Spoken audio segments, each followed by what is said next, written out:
ಎಷ್ಟು ಸ್ಪಾಂಜಿಯಾಗಿ ಬಂದಿದೆ ಅಲ್ವಾ ಕೇಕು ತುಂಬಾನೇ ಚೆನ್ನಾಗಿದೆ. ಸೊ ಬನ್ನಿ ಯಾವ ಕೇಕ್ ಅಂತ ನೋಡೋಣ.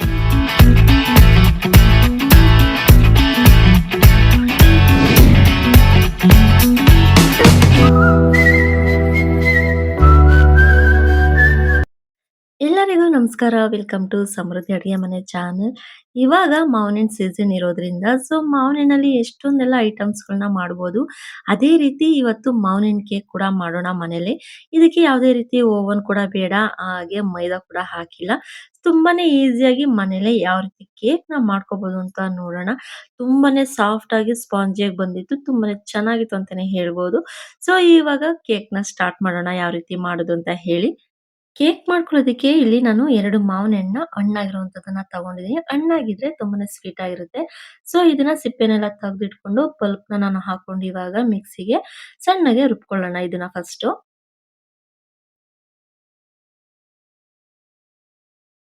ಹಣ್ಣನ್ನ ರುಬ್ಕೊಂಡಿದ್ದಾಗಿದೆ. ಇವಾಗ ನಾನಿಲ್ಲಿ 1 ಬೌಲ್ ಆಗುವಷ್ಟು ಮೀಡಿಯಂ ರವೆನ ತಗೊಂಡಿದ್ದೀನಿ. ಮೀಡಿಯಂ ರವೆ ಜೊತೆಗೆ ಅರ್ಧ ಕಪ್ ಆಗುವಷ್ಟು ಮೊಸರು ಇಷ್ಟನ್ನು ತಗೊಂಡಿದ್ದೀನಿ. ಮೊಸರು ಯಾವುದೇ ರೀತಿ ಹುಳಿ ಇರಬಾರ್ದು. ಹುಳಿ ಇಲ್ದಿರುವಂತಹ ಮೊಸರನ್ನ ನೀವು ಸೇರಿಸ್ಕೊಂಡು ನಂತರ ರುಬ್ಕೊಂಡಿರುವಂತಹ ಮಾವಿನ ಹಣ್ಣನ್ನ ಹಾಕೊಂಡು ಚೆನ್ನಾಗಿ ಫಸ್ಟ್ ನಾವು ಮಿಕ್ಸ್ ಮಾಡ್ಕೊಂಡು ಸ್ವಲ್ಪ ಹೊತ್ತು ನೆನೆಯೋದಕ್ಕೆ ಇಡೋಣ ಇದನ್ನ.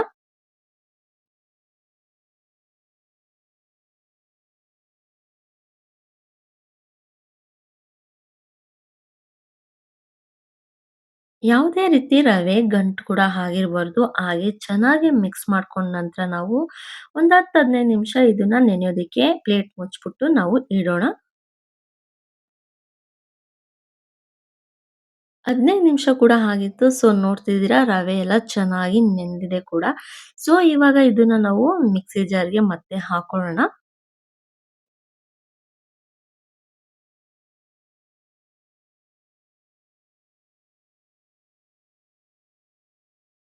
ಮಿಕ್ಸಿ ಜಾರ್‌ಗೆ ಹಾಕೊಂಡ ನಂತರ ಇದಕ್ಕೆ ನಾನಿಲ್ಲಿ 1 ಕಪ್ ಆಗುವಷ್ಟು ಸಕ್ಕರೆನ ಹಾಕೊಂಡಿದ್ದೀನಿ.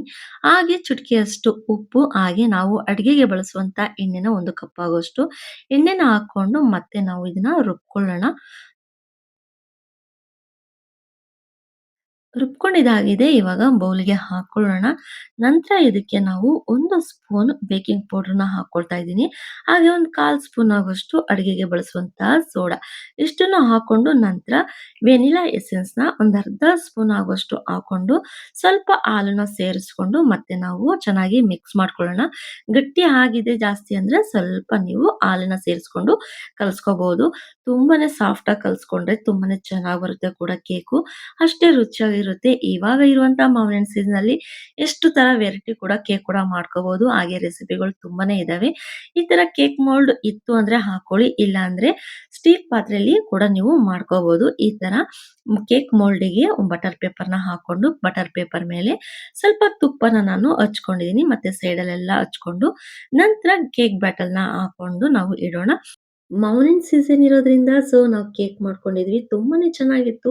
ಹಾಗೆ ಮಕ್ಳಿಗೆ ಮಾಡ್ಕೊಟ್ಟಾಗ ಏನೋ ಒಂಥರ ಅವ್ರಿಗೆ ಖುಷಿ ಕೂಡ ಆಗುತ್ತೆ. ಮನೇಲೆ ಕೇಕ್ ರೆಡಿ ಮಾಡಿದ್ದಾರೆ ಅಂತ ಅಂದ್ರೆ.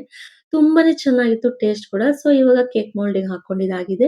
ಸ್ವಲ್ಪ ಮೇಲ್ಗಡೆ ನಾವು ಡ್ರೈ ಫ್ರೂಟ್ಸ್ ನಿಮ್ಗೆ ಯಾವ್ದಾಗುತ್ತೆ ಆ ಡ್ರೈ ಫ್ರೂಟ್ಸ್‌ನ ಹಾಕೊಳ್ಳಿ. ನಾನಿಲ್ಲಿ ಬಾದಾಮಿನ ಕಟ್ ಮಾಡ್ಕೊಂಡು ಹಾಕೊಳ್ತಾ ಇದ್ದೀನಿ. ತುಂಬಾನೇ ಚೆನ್ನಾಗಿ ಕಾಣಿಸ್ತಿದೆ ಅಲ್ವಾ? ನಾನಿವಾಗ ಕುಕ್ಕರ್‌ನ ಫಸ್ಟೇ ನಾನು ಹೀಟ್ ಮಾಡ್ಕೊಳ್ಳೋದಕ್ಕೆ ಇಟ್ಟಿದ್ದೆ. ಒಳಗಡೆ ಈ ತರ ರಿಂಗ್‌ನ ಕೂಡ ಹಾಕಿ ಕೆಳಗಡೆ ಸ್ವಲ್ಪ ಉಪ್ಪನ್ನ ಕೂಡ ಹಾಕಿ ಬಿಸಿ ಮಾಡ್ಕೊಂಡಿದ್ದೀನಿ. ಇವಾಗ ಕೇಕ್‌ನ ನಾವು ಇಡೋಣ.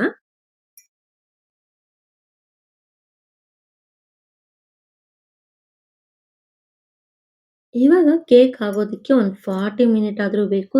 ಲಿಡ್ ಕ್ಲೋಸ್ ಮಾಡಿ ನಾನು ಇಡ್ತಾ ಇದ್ದೀನಿ. ನಿಮ್ಗೆ ತೋರಿಸ್ತಾ ಹೋಗ್ತೀನಿ ಯಾವ್ಯಾವ ತರ ನಿಮ್ಗೆ ಕೇಕ್ ರೆಡಿ ಆಗ್ತಾ ಹೋಗುತ್ತೆ ಅಂತ. ಸ್ವಲ್ಪ ಒಂದು ಅರ್ಧ ಗಂಟೆ ಬಿಟ್ಟು ನಾನು ತೆಗ್ದಿ ನೋಡಿದಾಗ ಈ ರೀತಿ ಉಬ್ಬಿತ್ತು ಕೂಡ ಕೇಕು. ತುಂಬಾನೇ ಚೆನ್ನಾಗಿ ಕಾಣಿಸ್ತಿತ್ತು. ಆದ್ರೆ ಇನ್ನೂ ಸ್ವಲ್ಪ ಬೇಯಬೇಕಿತ್ತು ಕೂಡ ಇದು. ಇನ್ನೂ ಒಂದು 10, 15 ನಿಮಿಷ ಬಿಟ್ಟು ನಾನು ಕೇಕ್‌ನ ತೆಗ್ದಿದ್ದೀನಿ. ನಿಮ್ಗೆ ಗೊತ್ತಾಗ್ಬೇಕು ಅಂದ್ರೆ ನಾವು ಯಾವ್ದಾದ್ರು ಒಂದು ಟೂತ್ ಪಿಕ್ ಅಲ್ಲಿ ಇಲ್ಲ ಅಂತ ಅಂದ್ರೆ ಫೋರ್ಕ್ ಸ್ಪೂನಿಂದ ಕೂಡ ನೀವು ನೋಡಿದಾಗ ಅಂಟಿದೆ ಅಂದ್ರೆ ಸ್ಪೂನಿಗೆ ಇನ್ನೂ ಸ್ವಲ್ಪ ಹೊತ್ತು ಬೇಯಿಸ್ಕೋಬೇಕಾಗುತ್ತೆ. ಯಾವುದೇ ರೀತಿ ಅಂಟಿಲ್ಲ ಅಂತಂದ್ರೆ ಕೇಕು ಪರ್ಫೆಕ್ಟ್ ಆಗಿ ರೆಡಿ ಆಗಿರುತ್ತೆ ಅಂತ ಹೇಳಿ. ಇಲ್ಲ ಅಂತಂದ್ರೆ ನೀವು 40 ಮಿನಿಟ್ ಬಿಟ್ಟು ನೀವು ತೆಗೆದ್ರೆ ಸಾಕು ಕೇಕು ಪರ್ಫೆಕ್ಟ್ ಆಗಿ ರೆಡಿ ಆಗುತ್ತೆ ಕೂಡ. ನಾನು ಕೇಕ್ ಬೋರ್ಡ್‌ನ ತೆಗ್ದಿಟ್ಕೊಂಡಿದ್ದೀನಿ. ನೋಡ್ತಾ ಇದ್ದೀರಲ್ವಾ ಸೈಡಲ್ಲೆಲ್ಲ ನಾನು ಒಂದ್ಸಲ ಸ್ಲೈಡ್‌ನ ಓಪನ್ ಮಾಡ್ಕೊಂಡು ನಂತರ ಪ್ಲೇಟಿಗೆ ಹಾಕೊಂಡಾಗ ಈ ರೀತಿಯಾಗಿತ್ತು. ತುಂಬಾನೇ ಚೆನ್ನಾಗಿತ್ತು ಕೇಕಂತೂ. ಎಷ್ಟು ಸಾಫ್ಟಾಗಿ, ಸ್ಪಾಂಜಿಯಾಗಿ ಬಂದಿತ್ತು ಅಂತ ಹೇಳಿದ್ರೆ ತಿನ್ನಕ್ಕೆ ತುಂಬಾನೇ ಟೇಸ್ಟ್ ಕೂಡ ಇತ್ತು. ಸೊ, ಮಾವಿನ ಸೀಸನ್ ಇರೋದ್ರಿಂದ ನೀವು ಮನೇಲೂ ಕೂಡ ಒಂದ್ಸಲ ಟ್ರೈ ಮಾಡಿ. ಈಸಿಯಾಗಿ ಇದಕ್ಕೆ ಯಾವುದೇ ರೀತಿ ಎಗ್‌ನ ನಾವು ಯೂಸ್ ಮಾಡಿಲ್ಲ. ಹಾಗೆ ಮೈದಾನು ಕೂಡ ಯೂಸ್ ಮಾಡಿಲ್ಲ. ನಿಮ್ಗೆ ಸಕ್ಕರೆನ ಎಷ್ಟು ಬೇಕೋ ಅಷ್ಟನ್ನ ಬಳಸ್ಕೋಬಹುದು. ಮಾವಿನ ಹಣ್ಣು ಸಿಹಿ ಇರೋದ್ರಿಂದ ಸ್ವಲ್ಪ ಹಾಕಿದ್ರೆ ಸಾಕು. ತುಂಬಾನೇ ಸಾಫ್ಟಾಗಿ ಬಂದಿದೆ. ಸೊ, ನೋಡ್ತಾ ಇದ್ದೀರಾ ಅಲ್ವಾ ಕೇಕ್ ಯಾವ ರೀತಿ ಬಂದಿದೆ ಅಂತ ಹೇಳಿ. ತುಂಬಾನೇ ಸ್ಪಾಂಜಿಯಾಗಿ ಬಂದಿದೆ. ತುಂಬಾನೇ ಟೇಸ್ಟ್ ಕೂಡ ಇತ್ತು. ಮಕ್ಳಿಗಂತೂ ಈ ರೀತಿ ಮಾಡ್ಕೊಟ್ಟಾಗ ತುಂಬಾನೇ ಖುಷಿಯಿಂದ ತಿಂತಾರೆ ಅಂತಾನೆ ಹೇಳ್ಬೋದು. ಸೊ, ಇವಾಗ ಟೇಸ್ಟ್‌ನ ನೋಡೋಣ. ನಿಮ್ಗೆ ಯಾವ ಶೇಪಲ್ಲಿ ಬೇಕೋ ಆ ಶೇಪಲ್ಲಿ ಕೇಕ್‌ನ ಕಟ್ ಮಾಡ್ಕೊಳ್ಳಿ. ತುಂಬಾನೇ ಚೆನ್ನಾಗಿದೆ. ಹಾಗೆ ಈ ವಿಡಿಯೋ ನಿಮ್ಗೆ ಇಷ್ಟ ಆಗಿದೆ ಅಂತ ಅನ್ಕೊಳ್ತಾ ಇದ್ದೀನಿ. ಇಷ್ಟ ಆಗಿದ್ರೆ ನೀವು ಮಾಡ್ಬೇಕಾಗಿರೋದಿಷ್ಟೇ, ನಮ್ಮ ಸಮೃದ್ಧಿ ಅಡುಗೆ ಮನೆ ಚಾನಲ್‌ನ ಸಬ್ಸ್ಕ್ರೈಬ್ ಮಾಡ್ಕೊಳ್ಳಿ. ಹಾಗೆ ನೋಟಿಫಿಕೇಷನ್‌ಗೆ ಬೆಲ್ ಐಕಾನ್ ಮೇಲೆ ಕ್ಲಿಕ್ ಮಾಡಿ. ಇದರಿಂದ ನಮ್ಮ ವಿಡಿಯೋಸ್‌ಗಳು ನಿಮ್ಗೆ ಬೇಗ ರೀಚ್ ಆಗುತ್ತೆ ಕೂಡ. ನೀವೇ ಮೊದಲು ಕೂಡ ನೋಡಬಹುದು. ಈ ವಿಡಿಯೋ ಇಷ್ಟ ಆಗಿದ್ರೆ ತಪ್ಪದೆ ನಿಮ್ಮ ಫ್ರೆಂಡ್ಸ್‌ಗಳಿಗೂ ಕೂಡ ಶೇರ್ ಮಾಡಿ. ಹಾಗೆ ನೀವು ಒಂದ್ಸಲ ಕೇಕ್‌ನ ಟ್ರೈ ಮಾಡಿದ್ರೆ ನಿಮ್ಮ ಕಾಮೆಂಟ್ ಮೂಲಕ ಹೇಗ್ ಬಂದಿದೆ ಕೇಕ್ ಅಂತ ಹೇಳಿ ನಮಗೂ ಕೂಡ ತಿಳಿಸಿ. Thank you.